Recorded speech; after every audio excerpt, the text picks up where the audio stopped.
So this is going to be a short video. We're testing out a new format. So anyway, I have a quote here that I want to talk about. It's from St. Augustine's City of God, Book 4, Chapter 3. It says, "The good man, though he is a slave, is free, but the bad man, even if he reigns, is a slave." And so the principle that Augustine is drawing out here is he's talking about how because the wicked have their minds set on pleasure and the things that they desire, on their desires and physical pleasures, that they are a slave to those passions and desires. But the good man, because he has his mind set on the things that are higher, does not have those things rule over them. But instead, he relies on God, and so he is free in every circumstance. And this kind of reckons back to a previous point that he makes in the book, talking about how when the righteous suffer, they lose nothing because their investment is in God and not of the things of this earth. But that, in fact, even when suffering occurs, it is a good thing for the righteous because they will learn even more to set their minds on God even more and rely on Him even more, even though they already have faith, right? And they already rely on Him, they will grow in their faith. But the wicked really lose a lot in their suffering because their minds are set on the things of the earth and not on God. And so that's why he can say that the good man, though he is a slave, is free because freedom is in God. But the bad man, even if he reigns, is a slave to his own passion, is what he's getting at here. So, yeah, that's basically what I was going to say on this topic. I think it's a very good and interesting quotation. And there's a lot of things like this and a lot of gems in St. Augustine's City of God that I think are very profound and great. And this is one of those. I have a question for you. Something that, and then I'll kick it back to you. That's immediately came to my mind, and that is where Paul says that if you come to Christ when you're a free man, you're now Christ's slave. If you come to Christ when you're a slave, you're now God's free man. To me, it seems like an interplay almost with this in a different way, but I don't know what you feel about that. But that came to my mind when as you were talking. Right. Well, I believe that he refers to that text that you're talking about in City of God. He refers to the fact that who you serve is who is a master over you. And so when we look to Christ and we serve him, we are therefore the slaves of Christ because he is our master. But when we set our mind on money, prosperity, and things of this earth and this world, then we become a slave to those things. And so Jesus even says, you cannot serve both God and money. You will love one and hate the other, or you will love the other and hate the other one. And so, yeah, it's very much what you're talking about. And I think that's a good point. And so we are a slave to Christ, and therefore we are free in this world. But those that are a slave to passion are a slave to that, and they are not free because they do not have God as their highest good. They do not aim to Him. And so, yeah, yep. So does it seem then that the difficulties in life who that attack both the righteous and the unrighteous, um, it has in it, in seed form at least, to spur the righteous are using it to develop virtue, not necessarily by choice.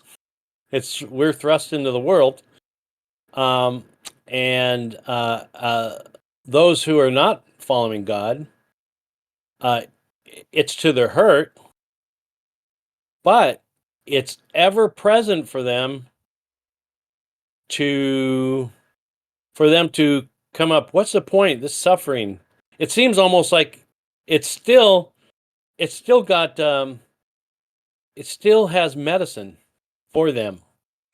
Yep. Well, yeah, and it can convince them to turn their eyes away from the things of this earth because it's so easily lost. And that's the issue with our materialistic existential view of the world is, well, not ours specifically, but, you know, the Mm-hmm. society, when you set your mind on things of the flesh and on the world, then it will disappoint you in the end because you will in the end have nothing because that's all you have. And so the only thing that you could really give in a materialistic world is your name, but then that is eventually forgotten even.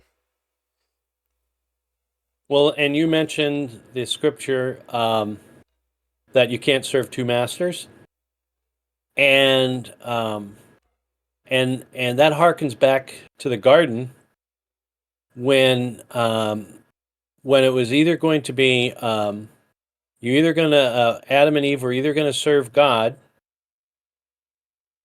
or um, the serpent or themselves. And once they made that determination,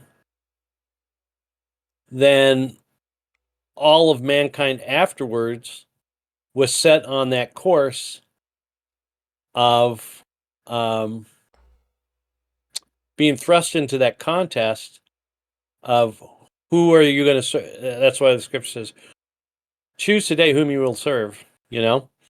And because we're always given that option, it faces us every day. Whom will you serve? Whom will you serve? You can't serve both. Right.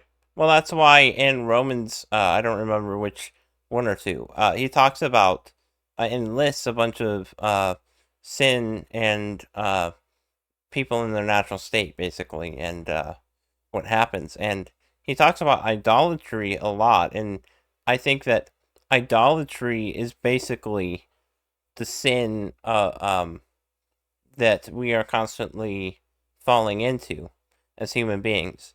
Whom today will you serve? That's what the question is. And so idols are simply that which we put our trust in that is other than God, I would say. And so sin is idolatrous by its nature. And I think that because it's trading the truth for a lie, it's trading God for not God, right? And putting something else in the place of God. So everything, the two masters and the idol that you bring up, I think that's excellent point, is any created thing can become an idol. Exactly. And so, so I just find that interesting. It's, a lot of times we want to say that there's so multifaceted aspects of life. No, it really is pretty simple. It's God or creation, as far as whom we're going to serve. Right. And then that ties back into Augustine's quote there, which why don't we close with that? Why don't you say that again so it is in my mind as well? The good man, though he is a slave, is free. But the bad man, even if he reigns, is a slave. Excellent point. Thanks for bringing it, Z. You are welcome. Thank you guys for joining us again for a small episode, whatever you want to call this. You sure you don't want to talk about marsupials and the effect they have on arid climates? We could, Probably but not. not in 10 minutes. Yeah. All right. Well, Godspeed. have Great a good subject, Z. have a good week.